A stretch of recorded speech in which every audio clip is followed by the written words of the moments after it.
नमस्कार, मी संतोष कत्रे, विशासाठी माजी सरपंच आहे। हे मेट्रो स्टेशन आहे, CRP गेट, MIDC नागपूर। या गाई इथं बसून असतात, ट्रॅफिकवाले इथंच असतात, इथंच ट्रॅफिकवाले असतात आणि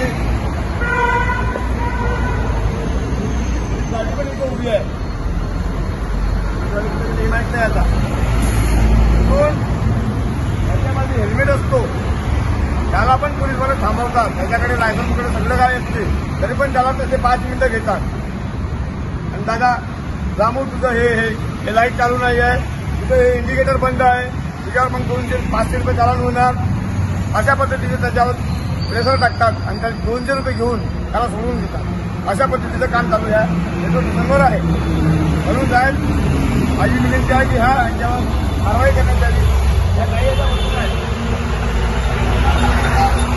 त्याला कोण जबाबदार राहणार, त्याला कोण जबाबदार राहणार? या गंदगी आहे इथं एवढी मोठी, बघा हे किचन आहे एवढं मोठं, त्याला कोण हे करणार सांगा? अशा पद्धतीचं वातावरण आहे मेट्रो स्टेशनवर। म्हणून माझी विनंती आहे, इथं लक्ष द्यायला खूप आवश्यक आहे। नायब वरिष्ठांनी खूप ताबडतोब इथं येऊन आपली चौकशी करावी आणि जे इथं राहतात पोलीसवाले त्यांच्यावर दंडात्मक कारवाई करावी, त्यांना सस्पेंड करावी, ही माझी मागणी आहे।